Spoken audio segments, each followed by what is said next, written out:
اللہ رب العزت کے بندے اور اس کے رسول ہیں۔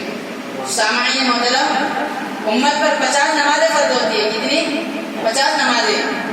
تو جب واپس آتے ہیں تو راستے میں حضرت سیدنا موسیٰ کلیم اللہ علیہ السلام سے ملاقات ہوتی ہے۔ تو سیدنا موسیٰ کلیم اللہ علیہ السلام عرض گزار ہوتے ہیں کہ اللہ رب العزت سے ملاقات ہوئی۔ تو کہتے ہیں ہاں۔ تو کہتے ہیں کیا تحفہ ملا؟ کہا 50 نمازیں۔ 50 نمازیں؟ حضرت سے پوچھے 50 نمازیں؟ بولے ہاں۔ بولے جاؤ اللہ رب العزت کی بارگاہ میں اس کو کم کرا کر جاؤ، کیونکہ آپ کی امت 50 نمازیں نہیں پڑھ سکیں گی۔ پھر اللہ رب العزت کی بارگاہ میں جاتے ہیں، نماز میں کمی کے لیے عرض گزار ہوتے ہیں۔ چنانچہ نماز 45 کر دی جاتی ہے، 45 نماز کر دی جاتی ہے۔ پھر واپس آتے ہیں، پھر موسیٰ علیہ السلام سے ملاقات ہوتی ہے۔ پھر پوچھتے اب کتنی نمازیں ہوئی؟ بولے 45۔ تو بولے اب بھی جائیے، آپ کی امت اتنی بھی نمازیں نہیں پڑھ پائیں گی۔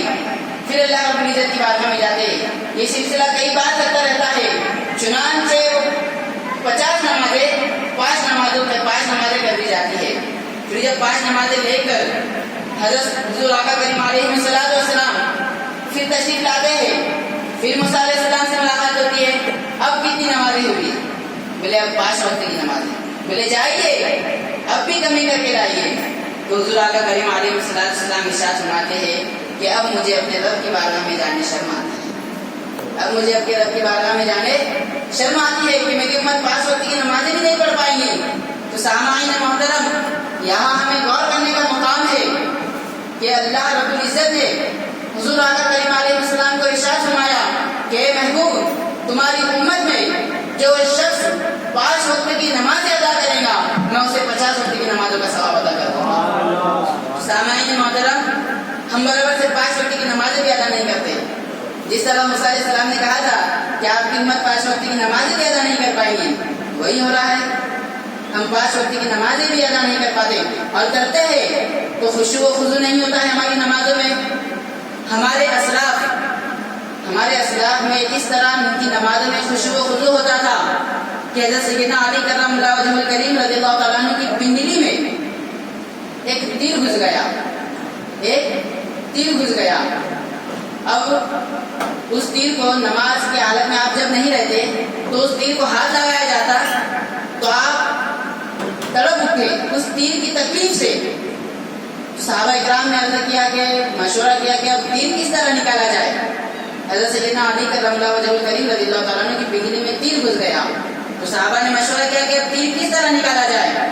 تو کچھ صحابہ نے کہا کہ علی جب نماز کی حالت میں ہوں گے اس وقت تیر نکالا جائے گا۔ تو چنانچہ حضرت علی کرم اللہ وجہہ الکریم جب قیام کی حالت میں ہوتے ہیں، نماز کی حالت میں ہوتے ہیں، تو آپ کی پنڈلی سے تیر نکال لیا جاتا ہے، آپ کو محسوس تک نہیں ہوتا۔ پھر جب آپ نماز کے بعد پوچھتے ہیں، آپ کے کپڑوں پر خون لگا ہوتا ہے، آپ پوچھتے ہیں کیا ہوا ہے، تو وہ صحابہ کہتے ہیں کہ ہم نے نماز کی حالت میں آپ کی پنڈلی سے تیر نکال دیا ہے۔ اس طرح یہ حضرت علی کرم اللہ وجہہ الکریم کی نماز کی حالت تھی۔ حضرت امام اعظم ابو حنیفہ رحمۃ اللہ علیہ نماز میں اس قدر قیام کرتے، ہمارے اسلاف نماز میں اس قدر کھڑے رہتے، اس طرح خشوع و خضوع کرتے کہ جس طرح ایک ستون پر کوئی پرندہ آ کر بیٹھ جاتا ہے نا، کیوں؟ کیونکہ وہ ہلچل نہیں کرتا، پر بالکل بھی حرکت نہیں کرتا۔ تو حضرت امام اعظم ابو حنیفہ رحمۃ اللہ علیہ کے پڑوس میں ایک یہودی رہتا تھا، اس یہودی کا ایک بچہ تھا۔ حضرت امام اعظم ابو حنیفہ رحمۃ اللہ علیہ کے وصال کے بعد وہ بچہ اپنے باپ سے پوچھتا ہے، اے میرے والد، بولے ہمارے گھر کے سامنے کی چھت پر ایک ستون ہوتا تھا، ایک کھمبا ہوا کرتا تھا، بولے وہ کہاں گیا؟ بولے تو یہودی باپ اپنے بچے سے کہتا ہے، اے میرے بچے، وہ کوئی ستون نہیں، وہ کوئی کھمبا نہیں، بلکہ مسلمانوں کے امام اعظم ابو حنیفہ تھے، جن کا وصال ہو چکا ہے۔ سامعین محترم، یہ ہے ہمارے اسلاف کی نمازیں، یہ ہمارے اسلاف کی نماز میں خشوع و خضوع کا طریقہ۔ حضرت صہیب بن تستری رحمۃ اللہ علیہ ایک مرتبہ بس جنگل میں ہی جا کے رہنے لگے، بس جنگل میں ہی جا کے رہنے لگے، آپ کبھی شہر میں تشریف نہیں لائے۔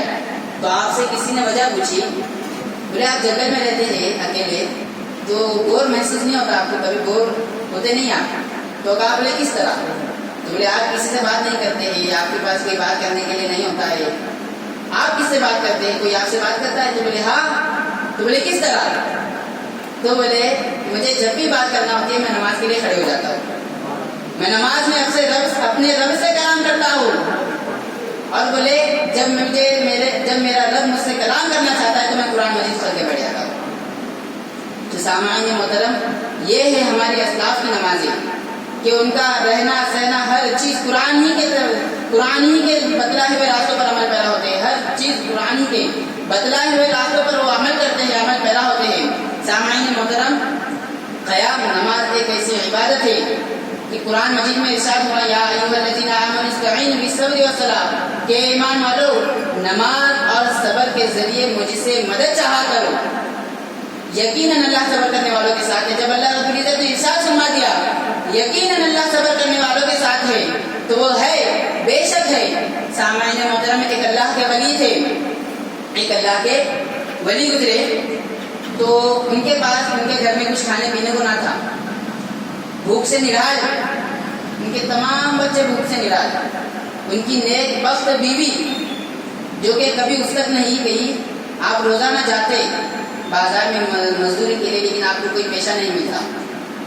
اب پیشہ نہیں ملا، مزدوری نہیں ملی تو گھر بار کس طرح چلے گا؟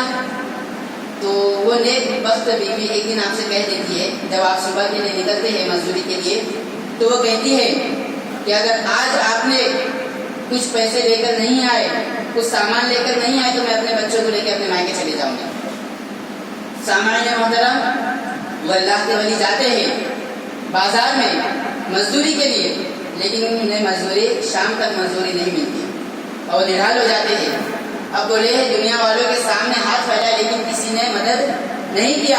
انہوں جاتے ہیں، چلو بولے اللہ رب العزت کی بارگاہ میں قیام کر دیتے ہیں، جاتے ہیں دریائے فرات سے وضو کرتے ہیں، دریائے فرات سے وضو کرتے ہیں اور اللہ کی عبادت میں مشغول ہو جاتے ہیں.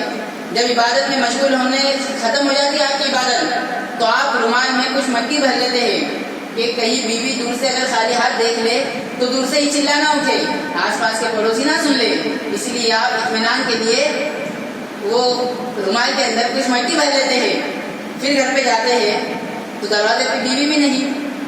آپ گھر میں گھستے ہیں تو بیوی کہتی ہے جلد سے جلد ہاتھ پاؤں دھو لیجیے، بولے فریش ہو جائیے، میں کھانا لگواتی ہوں، آپ کھانا کھا لیجیے.